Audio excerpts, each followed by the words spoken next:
In this video, we'll be taking an overview look at the Glock. We'll look at its best mods, both of its active skills, and a bit of a comparison between it and some of the other guns in Last Day on Earth.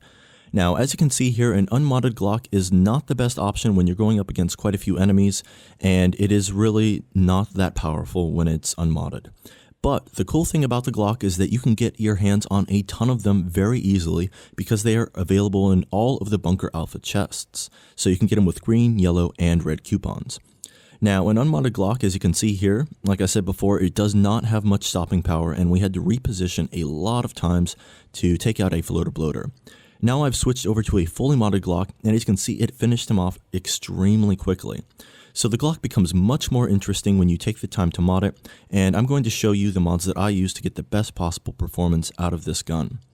So first off, we'll start by taking a look at the magazine, and I use extended magazine. We've got red dot on mount, which gives us the active skill Legshot, and we'll be taking a look at the other active skill as well. I equip silencer on it, elite shutter as well. And as you can see, all of these mods are actually a bit expensive, requiring carbon composite and factory parts, and also high-tech components. Now, the interesting thing about these active skills is red dot on mount gives us Legshot, whereas close red dot sight gives us Powershot. And this mod has actually changed over time. It actually used to be a completely different active skill. But first, let's take a look at Powershot here. And when you use Powershot, it staggers the enemy backward for just a little bit of time, and then they immediately start rushing back at you. Now, as I mentioned before, this Powershot active skill actually used to be completely different, and it used to root enemies in place and they weren't able to move for a few seconds, which gave way to some interesting combat strategies, but that was since removed and replaced with the Powershot active skill. Now, I actually prefer the Legshot active skill because it is a bit more applicable as it slows down an enemy for 5 seconds.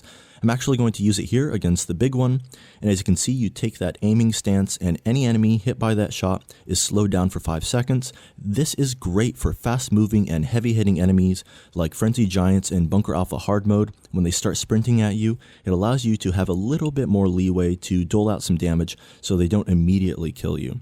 And this Legshot active skill isn't exclusive to the Glock, but I think the Glock is the best gun to equip it on.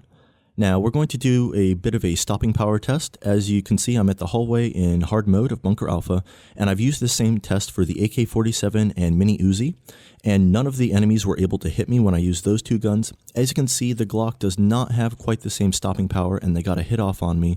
But considering that it is very easy to get your hands on, and you can find it very early on in the game, I think that it is well worth your time to mod this weapon.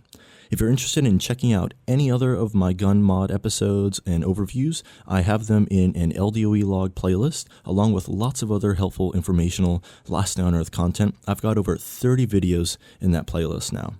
So thank you so much for watching this episode, and as always, have yourself a great day.